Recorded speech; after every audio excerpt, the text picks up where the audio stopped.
balik ke G-Dragon yang akan konser di Jakarta bulan Juli. Raja pop Korea ini sibuk dengan single lagu, mulai dari Power, Home Sweet Home, dan Too Bad. K-pop saudara, sudah pasti yang dibahas adalah relasi antara idola dan musik.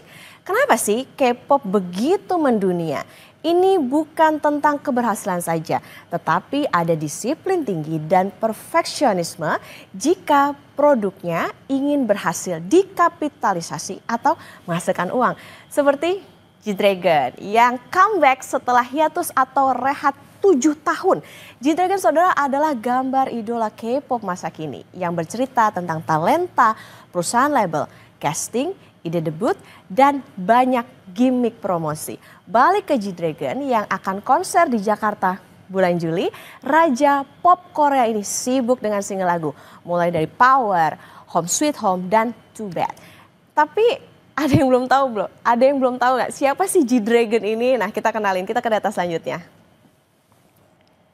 Oke, G-Dragon saudara adalah nama panggung yang kini seakan melekat menjadi brand. Nama aslinya itu adalah Kwon Ji-young. Lahir 18 Agustus 1988.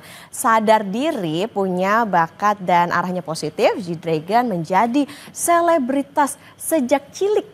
Di awal karirnya, ia melakoni beberapa sitkom maupun cerita pendek di industri hiburan Korea hingga akhirnya bergabung bersama label YG Entertainment dan debut bersama boyband Big Bang di tahun 2006. Tahu kan, label YG Entertainment pernah Kompas Bisnis bahas juga secara industri. Agensi baru G-Dragon ini sedang bekerja sama dengan label independen asal Palestina bernama Empire. Selain jadi penyanyi, GD ini juga merupakan komposer musik dan terlibat aktif dalam penulisan lagu hits Big Bang seperti Lights, Last Farewell, dan Day by Day. Sukses di grup, GD ini juga kembangkan karirnya menjadi solois di tahun 2009 dan di tahun 2012 G-Dragon sukses berat dengan mini album solonya lewat single One of Kind, That XX, dan duet ikoniknya bersama T.O.P. bersama member Big Bang. Nah, album ini saudara menempati posisi pertama di Billboard World Album Chart dan terjual 200.000 kopi sekaligus tur dunia G-Dragon. Gimana? Udah terasa endorfin yang meningkat? Harus dong. Kita ke data selanjutnya dulu ya. Oke, debut secara grup sukses, solois juga sukses. Kekayaan yang dimiliki sama G-Dragon ini nggak main-main.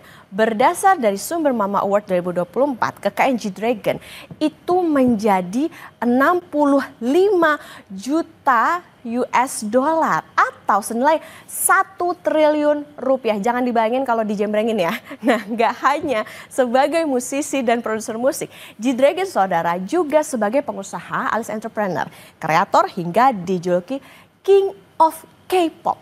Bahkan beberapa netizen Korea bilang tren gak ngikutin si GD, tapi GD yang membuat tren. Contohnya nih ya, kalau kita nonton konser K-pop, tahu dong yang dipegang saat konser? Nah itu namanya Lightstick. GD ini adalah salah satu kreator pembuat Lightstick untuk fansnya Big Bang saat konser Big Bang. Nah GD bilang dengan Lightstick itu bisa membuat kedekatan antara penggemar dan idolanya. Terlebih nyanyi bareng dalam satu konser. Siapa yang punya Lightstick? Biasa dibawakan kalau konser. Nah, Lightstick itu kini jadi barang wajib di setiap konser K-pop. Dan penting nih, Elon Musk ini pernah meretweet atau mereact ya maksudnya ya, postingan G-Dragon dengan kendaraan listrik futuristik Tesla. Kita ke data selanjutnya. Udah kayak penulis lagu, G-Dragon juga punya icon fashion bernama Peace Minus One. Lambangnya bunga daisy tuh yang di pojok ya, dengan kelopak hilang satu. Itu bermakna tanda perdamaian. Brand fashion ini saudara juga nggak main-main. Bekerja sama alias collab dengan brand sepatu ternama yakni Nike seri Air Force One. Dan yang terbaru saudara, GD juga punya koleksi jam tangan mewah brand Jacob dan Jacob & Co. Yang harganya itu 16,4 miliar rupiah dan cuman ada 9 buah di dunia. Penonton Kompas Bisnis ada yang punya satu diantaranya. Nah, dengan desain astronomia solar G-Dragon dengan lapisan white diamond, dan sapphire. Tapi sekali lagi saudara, semua yang G-Dragon lakuin, baik penjualan fashion maupun kesuksesannya, Jadi nggak lupa buat donasi ke Yayasan Amal Seoul National University. Pesan moralnya ya jangan lupa beramal biar hidup bisa seneng terus. Mungkin begitu ya kata G-Dragon.